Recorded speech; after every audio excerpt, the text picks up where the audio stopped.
Bonjour, je m'appelle Valentin et aujourd'hui je viens me présenter ce livre qui s'appelle Le garçon en pyjama rayé. Il a été écrit par John Boyne et édité par Gallimard. Ce livre parle d'un petit garçon qui s'appelle Bruno. Il vit à Berlin. Il vient d'une famille de nazis où son père est un général. Il a une grande sœur et une très grande maison. Un jour, ses parents lui annoncent qu'ils vont devoir déménager. À cette occasion, ils font un géant buffet avec plein de monde. Et Bruno adorait jouer dehors avec ses amis.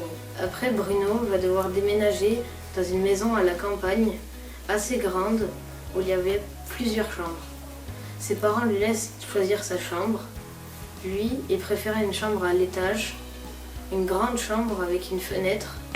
Ses parents lui disaient de ne pas escalader pour regarder à la fenêtre, mais un jour, il n'y avait presque personne.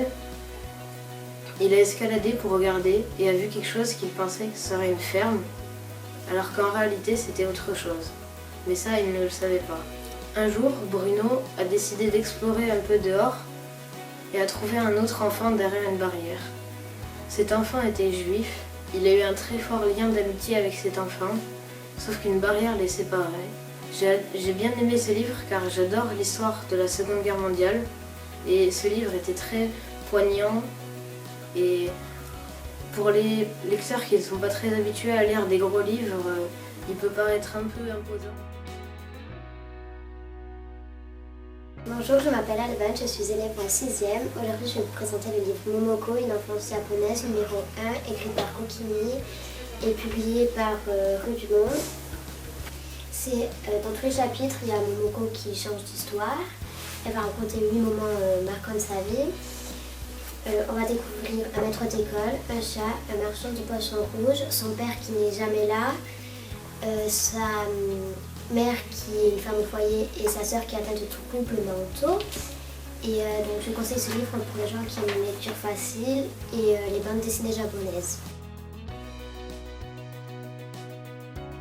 Bonjour, je m'appelle Renzo, de la classe de 6e 4 et aujourd'hui je vais vous présenter un livre nommé Médusa, écrit par Hans Motzsch et édité par les éditions Sarbacane.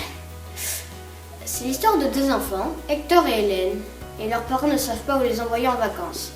Ils décident donc de les envoyer en Grèce, chez leurs grands-parents, au milieu des monstres, des dieux, des héros.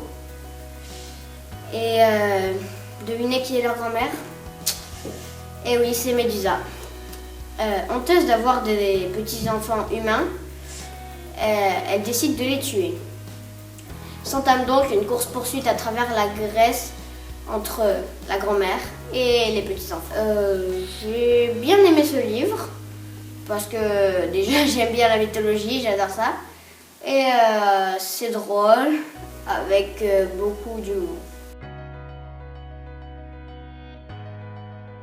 Bonjour, je m'appelle Margot, je suis en classe de 6e.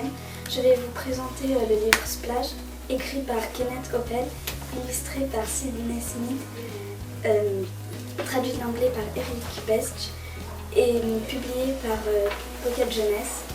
C'est l'histoire d'une tache d'encre qui va transformer la vie d'une famille remplie de problèmes.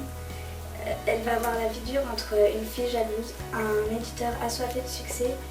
J'ai beaucoup aimé ce livre car il est très prenant, original et inclassable. Bonjour, je m'appelle Eden, je suis en 6e et aujourd'hui je vais vous présenter ce livre Tati Pourri. L'auteur est David Walliams et l'éditeur est Albin Michel. C'est l'histoire d'une petite fille qui s'appelait Stella Saxby. Elle est héritière d'un vieux et grand manoir. Elle a eu un accident de voiture avec ses parents. Elle est restée dans le coma longtemps et les parents sont morts. C'est donc sa tante Alberta qui va la garder avec son hibou Wagner. Ce que j'ai bien aimé dans ce livre, c'est qu'il était parfois amusant. Il y avait de certaines scènes drôles et que le garde, je l'avais bien aimé.